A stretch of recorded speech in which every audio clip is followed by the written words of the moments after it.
Okay, we're now going to look at the three-dimensional version of the Sierpinski gasket, and for the most part, for the rest of the class, everything is going to be in three dimensions. So how do we go to 3D? Well, one way is to create a tetrahedron instead of a triangle. So here's four vertices for a tetrahedron that are.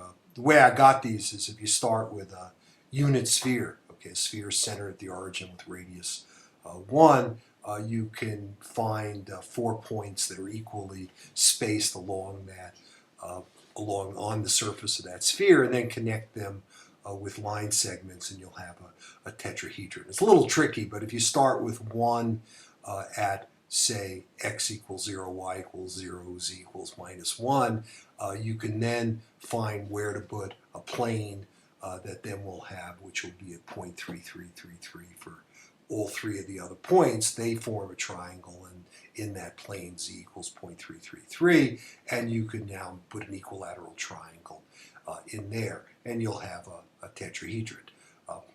Now, one way to get this 3D version would be to simply take each face and apply exactly what we did in 2D to the faces. That's not very interesting because it's just each one is just kind of going to look, all you're doing is going from 2D to 3D, and you're really doing a 2D problem, since you're going to do the subdivision or the random algorithm on each face. That's not very interesting. So let's do a true three-dimensional way of looking at it and say, okay, what I'm going to do is now, instead of subdividing each of these faces, what I'm going to do is actually remove a tetrahedron corresponding to each of the vertices. So if you look over here, what I've done is take the bisectors again. Okay, so here's the bisectors on this front face, the bisectors over here, and on the bottom and behind there, we're doing the same thing. Well, if I connect those bisectors, I've formed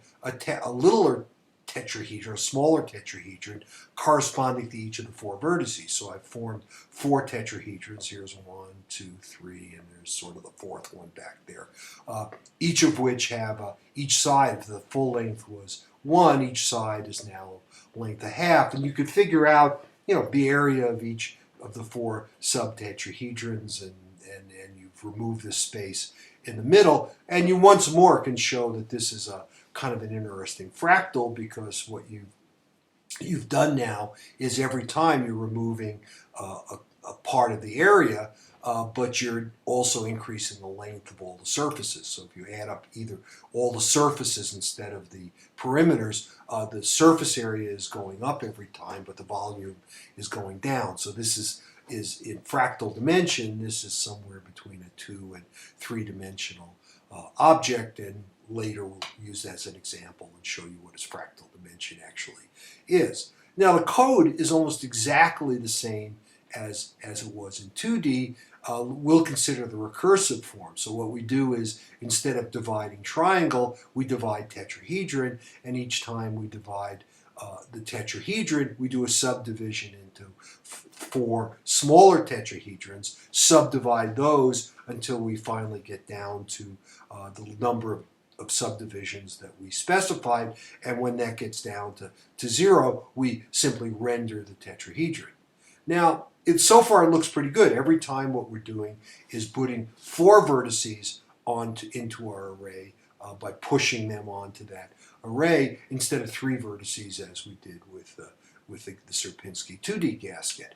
The problem is, when we try and do the rendering, things get a little bit strange. And the reason is that when you're doing the subdivision, you're not taking into account where in space each of those tetrahedrons, or the faces of those tetrahedrons, is actually located relative to the others. You're just doing it within the order that your particular subdivision routine says to do it. And if you simply do a render on all of those triangles that you've created from all of these little tetrahedrons, you'll get something that will look pretty odd, because it's not taking into account where they are in 3D space. So the program's kind of almost right, but not quite this. So if you look at what you get this, and look what's happening. It sort of looks like a tetrahedron and a Sierpinski Sierpinski tetrahedron subdivision. But notice these little green guys. What I've done here is use uniform variables to color each face a different color so you can see the difference. So the back face from you, this vertex over here is the one closest to you as the viewer. So you see these three faces, and you should only see this back face where where space has been removed and there's nothing between you and the back face. So the green should be this face that's furthest from you, but look, it's showing up as little green triangles here in front of the ones that geometrically are actually in front of it. And why? Because we've not taken into account where things are actually located relative to the viewer. Or very simply, we haven't done hidden surface removal. This is what we really want. We want to see only the green in the back where it's not hidden by the red or the blue or the black. This is the correct display over here on the right. So we need to add some sort of hidden surface removal to what we've been doing so far, and that's standard whenever we're doing 3D problems. So it's easy to go from 2D to 3D, you're just going from Vec 2s to Vec 3s, but you have to add this one extra step. And it turns out that step is sort of built in. So let's look at hidden surface removal by a particular algorithm which is built into all versions of OpenGL. So here's the idea. Here's a viewer. Here's three objects out there in space, and you want to take into account that object A is closer to the viewer than object B, and if these are opaque, A should block out at least some of B and C as seen by this particular viewer. So obviously it does depend on where the viewer is located. Now, one way of doing this is to try and think of some sorting routine that we'll talk about later that says, oh, if I paint B and C, I can paint B, A over them, or render A over them at the end by figuring out the proper order. Turns out there are some issues with that, and it's not the algorithm that works best in real time. What works best in real time is an algorithm called the Z-buffer algorithm, which works well with what we're doing, because what we're doing is processing an object at a time. A strategy like a painting algorithm sort of assumes you can compare all these objects to each other and you have them all available. But that's not the way a pipeline renderer works. A pipeline renderer says, whatever object you give me first, I'm going to render it. Next object, next object. There's no sorting or ordering associated with it.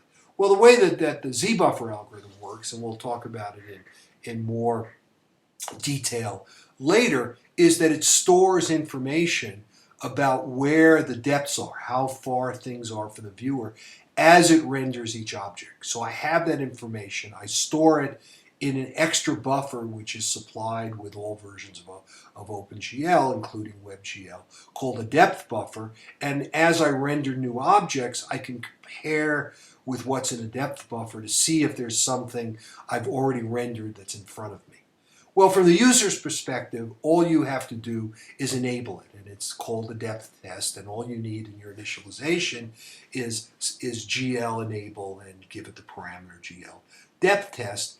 And the only other thing you have to do is clear the depth buffer each time, because each time you do another render, you want to start with that thing cleared, because the objects in an animation could be moving relative to each other in space. So rather than just clear the color buffer, you're clearing also the depth buffer, and you're using the OR to say you want to clear both of those each time. So it's basically two lines of code have changed, and we're automatically doing hidden surface removal.